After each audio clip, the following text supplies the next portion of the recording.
ар бир эле үйдө казан аяк кагышат, ар бир эле үй бүлө урушат, жаңжал болот, бирок ошонун акыбети, ошонун арты ажырашууга чейин барып атат да. Негизи ушул уруш жаңжалдын Кыргызстандагы дээрлик басымдуулугу эмненин себептен болуп атат деп ойлойсуз? Сиздин ушул сурооңузга жооп бергенге чейин мен ушул суроого бир киришүү жасасам, кантип айтсаңыз, өзү деги эле өзү идеалдуу үй бүлө каяктан пайда болот? Билесизби? Идеалдуу үй бүлөнү каяктан табабыз биз? Бир эгерде биз үй бүлө жөнүндө жакшылап түшүнүп, үй бүлөнүн өзүнө тийиштүү болгон милдеттерди аткармайынча, биз кайрадан ошол үй бүлөнүн аркасынан келген идеалдуу үй бүлөнү түзүшүбүз мүмкүн эмес да. Туурабы? Үй бүлө бул маселе, бул жөнөкөй институттардан эмес. Бул Кудай астындагы болгон, мындайча айтканда, бири-бирине болгон жеке ыктыярдын аркасында, ар биринин жекече экинчи тарапка болгон макулдугунун негизинде чоң убаданын аркасында кол кармашкан эки адамдын эмнеси болот? Союзу болот. Биргелешкен ынтымагы болот. Биз жогору жакта айттык, мына ушул эң алгачкы коомду тургузган эмне пайдубалдын ташы дедик. Эгерде мына ошол пайдубал, эгерде ошол баш кошуп аткан эки адам жакшы болсо, эки адам таза болсо, эки адам бири-биринин урматын, бири-биринин укугун, бири-биринин аброюн, абийирин өз ордуна койсо, анда ошол жерден, ошол экөөнүн ортосунан ошондой болгон адамдар чыгат. Туурабы? Алардан чыккан дагы бир ошондой, биз айтпадык, үй бүлө бул коомдун эң алгачкы эмнеси деп, мындайча айтканда, уюткусу деп. Бул уюткудан туруп келип туруп, анан кийин үй бүлөдөн ким курулат дегенде, таза коом курулат. Эгерде таза коом курулган болсо, анда таза өлкө курулат. Эгерде таза өлкө курулган болсо, анда таза чөйрө курулат. Туурабы? Мына ошондуктан биринчи үй бүлөнү биз кайдыгер карап туруп, анан анын кайдыгерлерин, ага болгон кайдыгерликтин артынан үлгүлүү болгон үй бүлөнү күтпөй эле коюшубуз керек. Бул мындайча айтканда арифметикалык эле эсеп. Арифметикалык эсеп. Бирден бирди алып койсоң, ушу дегенде ал нөл болот. Мына ошондой эле маселеде келген учурда биз билишибиз керек.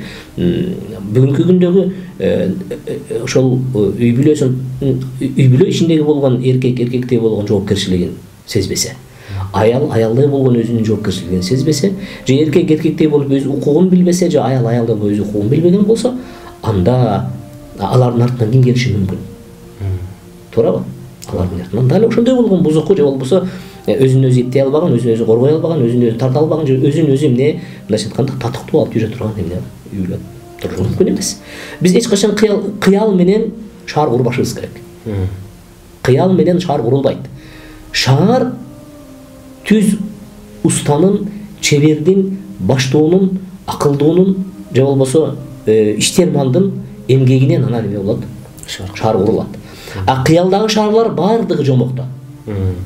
Баарысы жомокто жашайт. Ошондуктан биз бүгүнкү күндө үй бүлө маселесине келген учурда кыялдан алыс болушубуз керек. Ошондуктан жанагындай үй бүлөнүн алдын алуу, жоксо бузулуп кетип аткан үй бүлөлөрдүн себеби эмне дегенде, себеби барып кайрадан ошонун алдында турган үй бүлөдө. Көрдүңүзбү? Бул айтканда, муну көпчүлүк бүгүнкү күндө ар кандай жоромолдорду жасашат. Бүгүнкү күндөгү экономикалык абал дешет. Мен буга жообум бар. Анда биздин 30-жылдарда, 20-жылдарда, 25-жылдарда, мындан 100 жыл мурда болгон ата-энелерибиздин экономикалык акыбалы кандай болгон десек, эшиктин астына байлап койгон бир уй менен эле бир жылкыны же бир бегин саап чыгып отуруп эле 10дон 8ден баланы чоңойтушкан эле. Эмне үчүн алар экономикалык көйгөйгө калтырбастан келип туруп бүгүнкү күндө эмне? Биз бардык нерсени экономикага байлашыбыз керек. Бул биринчиден. Экинчиден, бүгүнкү күндө биз жетиштик деп атабыз. Кечээ күнү эле мен өзүмдүн аталаш бир байке менен отуруп калсам айтат, иңим билесиңби дейт, эмне десем, биз жетиштик деп атып, ар бир балабызга бирден бөлмө курганга, ар бирине биз өзүнчө бир бөлмөдөн жасап койгонго жетишип, бул ийгиликке жеттик деп ар бир бөлмөнү бөлүп, ар бир бөлмөгө бирден жайгаштырып койгон менен кайрадан биз өзүбүздүн киндигибиз, өзүбүздүн курсагыбыздан же өзүбүздүн боорубуздан бүткөн балдардын бардыгын кайра бири-бирине болгон сезимди өлтүрүп салат, жок кылып коет экенбиз дейт. Мындайча ойлонуп карап көрсөм, биз чындап эле кайсы бир деңгээлде, мен жогору жакта айпадымбы, бул материалдык баалуулук, материалдык дөөлөт, бул бактылуулуктун бир жак чети да. Болгондо дагы эң, мындайча айтканда, эң акыркы бир себептеринен бири. алгачкы себепке кирбейт. Биз аны алгачкыга коюп алганбыз. Ал аны биз алгачкыга коюп алганбыз дагы натыйжасында эмнеге жетиштик дегенде, ошондой ар бир бөлмөгө өзүнчө кызыбызды отургузуп, ар бир бөлмөгө өзүбүздүн балабызды отургузуп, ол бала бир туугандар үйдүн ичинде отуруп алып туруп, бири-биринен буюм талашып, бири-биринин бөлмөсүнө киргизбей, бири-бирине сен укугуң жок бул жака, бири-бирине менин буюм менин үчүн уруксатсыз тийишесиң деген сөздөрдүн аркасында. Аны сүйлөшүп отуруп, чындап эле, мурда биз бир туугандар эмес, эки бир туугандардын балдары биригип алып туруп, бир төшөктүн, бир көрпөнүн ичинде жатып, бири-бирибиз менен не жомок айтышып, бири-бирибиз менен сыр алмашып, бири-бирибизге болгон нерсени айтып берип, бири-бирибиздин көйгөйүбүздү, бири-бирибиздеги болгон кемчиликтерди, бири-бирибизде болгон артыкчылыктарды биз бири-бирибизден көрүп эмне болот элек? Анан өсүчү элек. А бирок бүгүнкү күндө биз эмнеге айландык дегенде, биз адамдардагы болгон эң жаман бир сапат бул өзүмчүлдүк сапатка биз эмне кылат экенбиз, ошо жетишкендик менен барат экенбиз. Натыйжасы келип туруп эмнеге жеткирет экен? Натыйжасы эртеңки күнү келген учурда ал кыз башка үйдө ошентип өзүмчүл болуп чоңойгон, а бул жактагы бала өзүнүн үйүндө өзүмчүл болуп чоңойгон. Көрдүңүзбү натыйжасы? Эмнеге алып келет деген? Бул дагы ошол себептердин бири. Эми албайм, ушу барган эле баягы ажырашуунун себеби ушул деп айтканга болбойт. А бирок негизги себептердин бири ошо. Бүгүнкү күндөгү үй бүлө биз элестетишибиз керек. Эртеңки улуттун эмнеси болуш керек? Мындайча айтканда, бир ишенимдүү үрөнүнө айланыш керек да. Улут эгерде кылымдап жашашы мүмкүн.